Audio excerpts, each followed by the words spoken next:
I am the Tofu Golem. Please enjoy the video. In this video, I will explain how to remove a Toyota Corolla back seat. First, ensure your workspace is clear of any obstructions. Next, locate the two retaining clips positioned at the front edge of the bottom seat cushion. Apply a firm, quick upward pull near each clip to disengage the cushion from its locked position. This initial step is crucial for accessing the components underneath. Once both front clips are disengaged, gently lift the front of the bottom cushion. Then, slide the entire cushion forward to fully disengage it from any rear hooks or anchors. With the cushion now free, carefully remove it from the vehicle. Some models may also have a single 12mm bolt in the center that needs removal before lifting. With the bottom cushion removed, you can now access the backrest.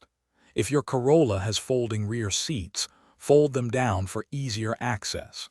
Next, locate the two bolts that secure the lower section of the backrest to the vehicle frame. These are typically 12mm bolts. Use a socket wrench to loosen and completely remove both of these fasteners. Once the lower bolts are removed, lift the backrest straight upward to disengage it from the upper retaining hooks. These hooks hold the top of the backrest in place. With the backrest now completely free, carefully pull the entire assembly out of the car. Remember to handle the seat belts as needed during removal and reinstallation. Thanks for watching. Consider subscribing if we helped you today.